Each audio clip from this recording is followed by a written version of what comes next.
The conference room felt suffocating as my mother-in-law, Margaret Sterling, burst through the doors, her designer heels clicking against the hardwood floor. I was in the middle of presenting our company's quarterly projections when she interrupted, her face twisted with disdain. "What is she doing here?" she demanded, blaring at my husband James. "This is a serious business meeting, not some housewives book club. My name is Emma Chen, and at 32, I'd spent the last 5 years helping build Sterling Technologies from a struggling startup into a thriving tech company." Not that Margaret ever acknowledged my contributions. To her, I was just the woman who'd married her precious son, a union she never approved of. I kept my expression neutral as I met her gaze. "I'm presenting our Q4 projections, Margaret. As COO, it's my responsibility to—" "COO?" she scoffed, turning to James. "Darling, you can't be serious. Giving her a fancy title doesn't make her qualified. This is a family business, and she's not really family." The words stung, but I refused to let it show. James shifted uncomfortably in his chair, avoiding my eyes. "Mother, Emma's been instrumental in—" "No," Margaret cut him off sharply. "I won't stand for this. I founded this company 30 years ago, and I won't watch it be run into the ground by someone who doesn't understand our legacy." The other board members sat in uncomfortable silence. I could feel their eyes on me, waiting to see how I'd react. 5 years of dealing with Margaret's constant undermining had taught me to keep my composure, but this was different. This was public humiliation. "Margaret," I started, my voice steady despite the anger bubbling inside me. "The numbers speak for themselves. Under my leadership, our profit margins have increased by—" "Under your leadership," she laughed, a harsh, bitter sound. "Let's be clear, dear. The only reason you're here is because you married my son. And that can change." The threat hung in the air, heavy and explicit. I looked at James, waiting for him to defend me, to stand up to his mother. But he just sat there, staring at his hands folded on the table. "You know what?" I said, gathering my papers with deliberate calm. "You're right, Margaret. This meeting is for family only. I'll see myself out." As I walked toward the door, Margaret's smug smile reflected in the glass panels. She thought she'd won, that she finally put me in my place. What she didn't know was that I'd been preparing for this moment for months. I'd seen it coming, the increasing hostility, the not-so-subtle attempts to push me out. So I'd started building something of my own, working late into the night after everyone else had gone home. I'd leveraged my connections, secured investors, and laid the groundwork for a company that would either be my safety net or my revenge. That night, as I sat in my home office reviewing the final details of my exit strategy, James finally came home. He looked tired, his tie loose around his neck. "Emma," he said, hovering in the doorway. "About today, you know how Mother gets. She's just protective of the company." I kept typing, not bothering to look up. "Protective? Is that what we're calling it now? She built Sterling Technologies from nothing?" he continued, his voice taking on that defensive tone he always used when discussing his mother. "She's earned the right to humiliate me in front of the board." I finally met his gaze. "To threaten our marriage because I dared to be good at my job." He ran a hand through his hair, frustrated. "That's not what she meant. You're taking it too personally." "Too personally." I laughed, the sound hollow. "Your mother just suggested you divorce me because I'm not good enough for her precious company. How exactly should I take that?" "She's under a lot of stress," James argued. "The merger talks with Tech Solutions have her worried about the company's future. Once that's settled, nothing will change." I cut him off. "Your mother will never see me as anything but the gold digger who trapped her son, and you'll never stand up to her." The truth of those words hung between us. James had always been caught between his mother and me, and he'd always chosen her. Even now, he couldn't bring himself to fully defend me. "What do you want me to do?" he asked, spreading his hands helplessly. "She's my mother. And I'm your wife," I said quietly. "But that's never been enough, has it?" He started to respond, but I held up a hand. "Just go, James. I have work to do." After he left, I opened my laptop and pulled up the email I'd been drafting. It was addressed to Vincent Zhang, one of the most successful venture capitalists in Silicon Valley. We'd been in talks for weeks about my new company, and after today's events, I knew it was time to make my move. "Dear Vincent," I typed, my fingers flying across the keyboard. "I'm ready to move forward with the proposal we discussed. The prototype is complete, and I can start immediately. I hit send before I could second guess myself. Then I opened another email, this one to my private lawyer. Please prepare the resignation letter we discussed. I'll submit it first thing tomorrow morning. As I worked through the night, finalizing details and making calls, I thought about Margaret's words. She was right about one thing. I wasn't family. I was something better. I was a competitor. The next morning, I arrived at Sterling Technologies earlier than usual. The office was quiet. Most employees wouldn't arrive for another hour. I went straight to my office and began packing my personal belongings into a box. My assistant Sarah appeared in the doorway, her eyes widening at the sight. Ms. Chen, what's going on? I smiled at her, feeling lighter than I had in months. Time for a change, Sarah. Actually, I was hoping to talk to you about something. How would you feel about a new opportunity? Sarah had been with me for 3 years, and she was brilliant. Margaret had never noticed her potential, but I had. By the time the office started filling up, Sarah had agreed to join my new venture, and I finished packing. I left my resignation letter on James's desk, along with my company phone and laptop. As I walked through the lobby for the last time, I heard Margaret's voice behind me. Running away, dear? She called out, her tone dripping with satisfaction. I knew you didn't have what it takes. I turned to face her, smiling genuinely for the first time in weeks. No, Margaret, I'm not running away. I'm moving forward. But don't worry, you'll be seeing me again soon enough. She frowned, confusion crossing her face, but I didn't stay to explain. I had meetings to attend and a company to build. Margaret Sterling had taught me one valuable lesson. Sometimes the best revenge is success. As I drove away from Sterling Technologies, my phone buzzed with a text from Vincent Zhang. Board meeting scheduled for 2 p.m. Ready to make history? I smiled, thinking about the prototype safely stored in my home office. Margaret thought she knew everything about me, about what I was capable of. She had no idea what was coming. The next few weeks were a blur of meetings, presentations, and late nights. I'd rented a small office space in downtown San Francisco, and Sarah had helped me assemble a team of talented developers who believed in my vision. The prototype we'd been working on in secret was a revolutionary AI-powered software that could transform how companies handled their supply chain management. It was exactly the kind of innovation Sterling Technologies needed for their merger with Tech Solutions, except now they wouldn't have access to it. James called repeatedly in the first few days after I left, but I let his calls go to voicemail. I didn't have time for his half-hearted apologies or attempts to convince me to come back. I was building something of my own, and nothing was going to distract me from that. 3 weeks after my departure, I sat across from Vincent Zhang in his sleek office overlooking the Bay Bridge. He studied the projection figures on his tablet, his expression unreadable. These numbers are impressive, Emma, he said finally, looking up at me. But you realize who you're going up against?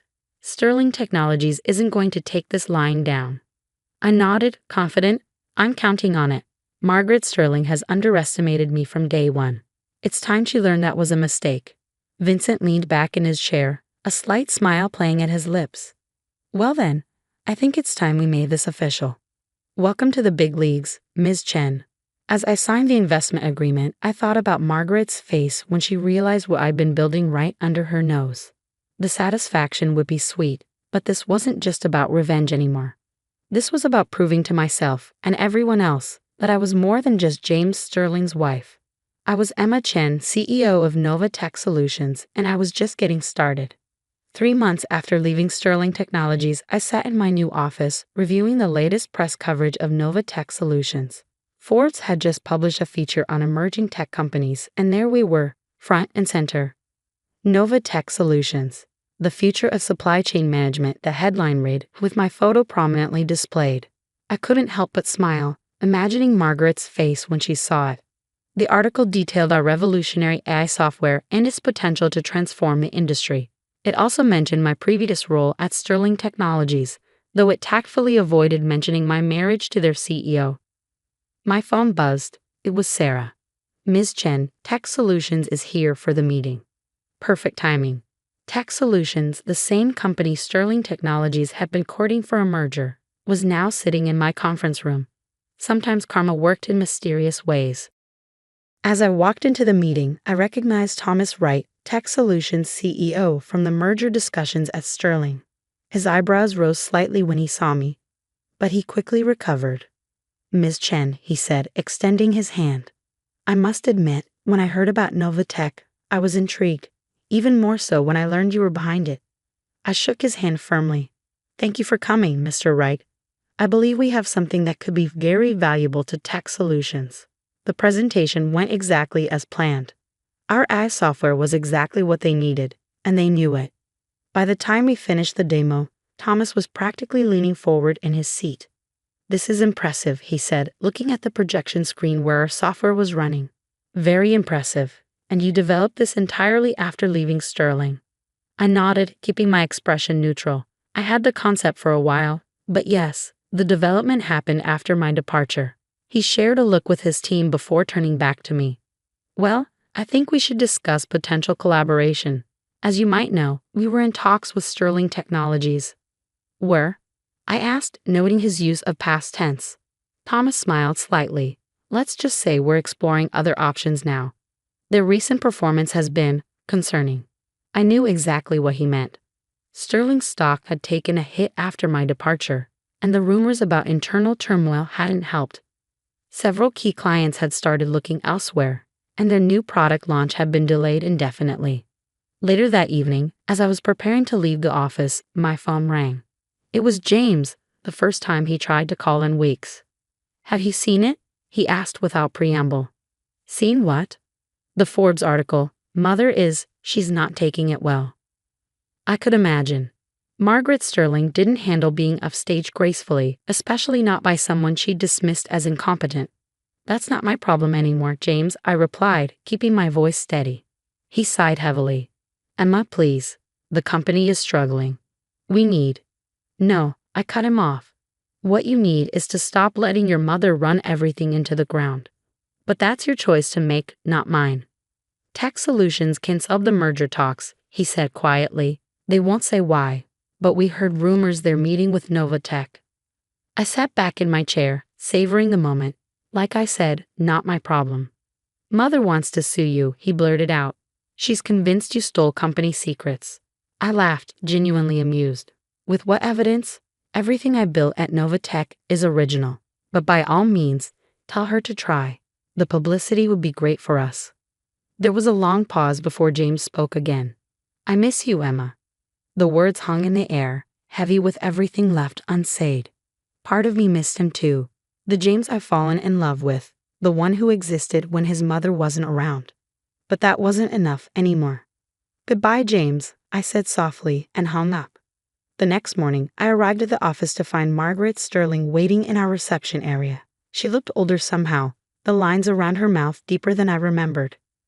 "Mrs. Sterling," I said calmly, "this is unexpected." She stood, smoothing her designer suit. "We need to talk."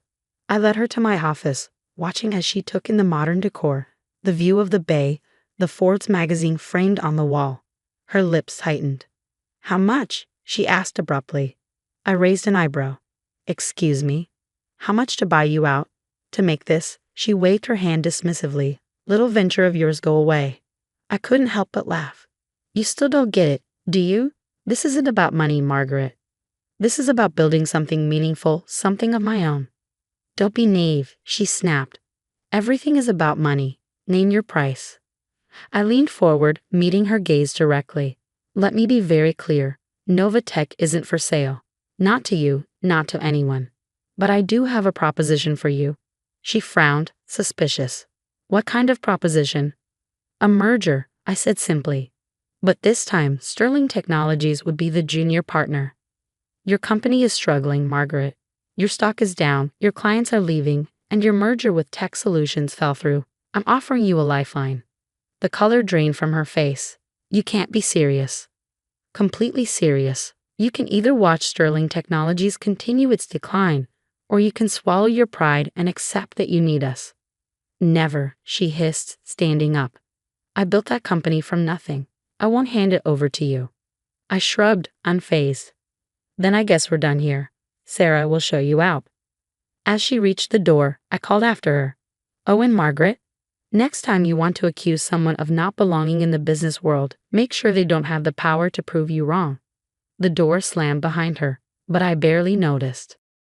I was already focused on my next meeting, this one with another major client looking to jump ship from Sterling Technologies. 3 days later, Sterling's stock hit an all-time low. James called again, but this time I didn't answer. I was done living in Margaret Sterling's shadow, done trying to prove myself worthy of her approval. A week after Margaret's visit, I stood in front of our entire company, announcing our latest achievement, a partnership with tech solutions worth $50 million. As I looked out at the faces of my team, people who believed in me, who had taken a chance on Nova Tech, I felt a profound sense of satisfaction. Sarah approached me after the announcement, holding out a newspaper. "Thought you might want to see this," she said with a slight smile. The headline read, "Sterling Technologies announces restructuring. CEO James Sterling steps down." Below was a smaller headline, "Margaret Sterling retires from board position." I handed the paper back to Sarah, my expression neutral. "Schedule a board meeting for tomorrow morning. I think it's time we discussed expansion plans." That evening, as I stood in my office watching the sun set over the bay, I thought about everything that had led to this moment. Margaret had been right about one thing. I didn't belong in her family business.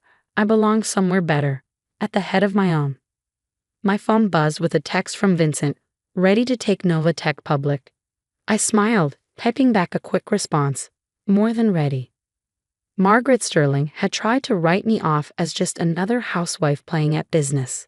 Instead, she created her own worst nightmare, a competitor who knew all her weaknesses and had nothing left to lose. Sometimes the best revenge isn't just success. It's becoming everything someone said you couldn't be, and I was just getting started.